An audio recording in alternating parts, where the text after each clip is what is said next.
Kita akan pantau kondisi terkini kebakaran pipa Depo Pertamina Pelumpang. Sudah ada jurnalis Kompas TV Nanda Aprilia di sana. Selamat pagi Nanda. Proses pendinginan ya sekarang yang sedang dilakukan. Ada proses selanjutnya? Ya, Maidop, kalau untuk proses pendinginan sebenarnya sudah dilakukan dan di mana tim dari Damkar sendiri ini sudah kembali ke posnya masing-masing. Dalam pantauan kami memang untuk proses pendinginan ini dimulai tadi sekitar pukul 1 pagi, kemudian selama 1 jam lamanya proses pendinginan ini bergulir, kemudian tadi kami melihat untuk tim Damkar sendiri sudah kembali ke posnya masing-masing sekitar pukul 2:30 pagi. Kalau untuk kondisinya saat ini memang warga yang rumahnya terdampak ini memilih untuk mengungsi, di mana memang untuk posko pengungsian sendiri ini dibagi beberapa titik begitu.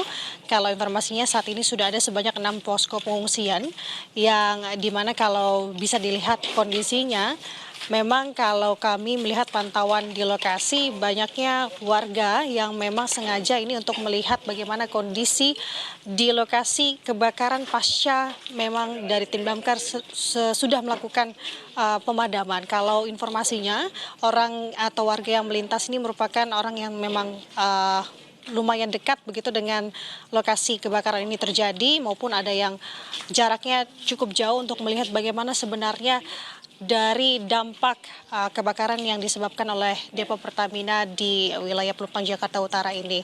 Informasinya memang nanti kami masih terus menggali apakah akan ada langsung melakukan evakuasi karena kalau melihat dari jalannya proses pemadaman api yang bergulir begitu sejak dikatakan kebakaran pada pukul 8 malam berjalan cukup panjang untuk proses pemadamannya karena untuk kendala-kendala yang dihadapi.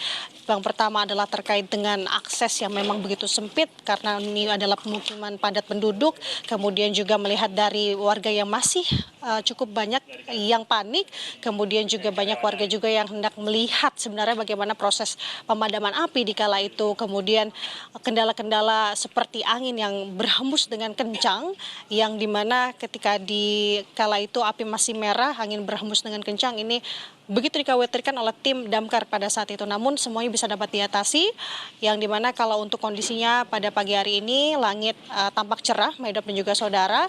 Kita berharap bahwa dari hal-hal ini dapat membantu tim gabungan guna karena untuk pemadaman sudah selesai dan pendinginan sudah selesai, maka yang dilanjutkan adalah proses evakuasi. Karena informasinya memang masih ada anggota keluarga yang kehilangan anggota keluarga lainnya.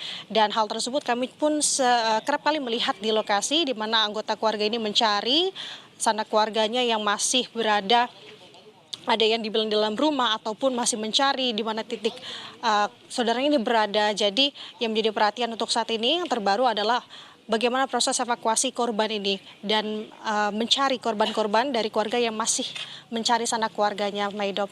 Oke, kalau kita lihat sudah sampai proses pendinginan memang begitu ya Nanda. Tapi informasinya pagi ini mulai ada korban yang kembali untuk melihat kondisi rumah mereka. Apakah ini tidak berbahaya dan apakah juga ada imbauan untuk menahan diri karena juga petugas masih bekerja di lokasi? Kalau sejauh ini memang tidak ada petugas atau penjagaan yang cukup ekstra. Yang dimana ada beberapa anggota kepolisian memang tadi kami melihat melintas begitu melihat bagaimana kondisi dari pemukiman warga pasca dilakukannya pemadaman. Namun terkait dengan aturan atau imbauan memang ini diterapkan petugas ketika memang api masih merah atau dikatakan masih menyala. Namun untuk saat ini sudah dipersilahkan jika memang ada anggota atau keluarga atau pemilik dari rumah yang terdampak kebakaran ini untuk melihat bagaimana kondisi rumahnya. Bahkan kami masih mencari begitu dan terus menggali karena untuk informasinya sejauh ini memang yang lalu lalang di sini adalah merupakan warga yang memang penasaran ingin melihat sebenarnya bagaimana dampak dari kebakaran dari Depo Pertamina Pelumpang Jakarta Utara ini. Namun informasinya karena melihat imbauan yang disampaikan petugas bahwa untuk keluarga ini lebih baik ada di posko karena di sana ada tempat untuk mengadukan dan juga nanti akan didata terkait dengan keluarga siapa-siapa saja yang hilang. Jadi untuk sejauh ini memang masih berada dan kebanyakannya di posko untuk para korban, Maidop.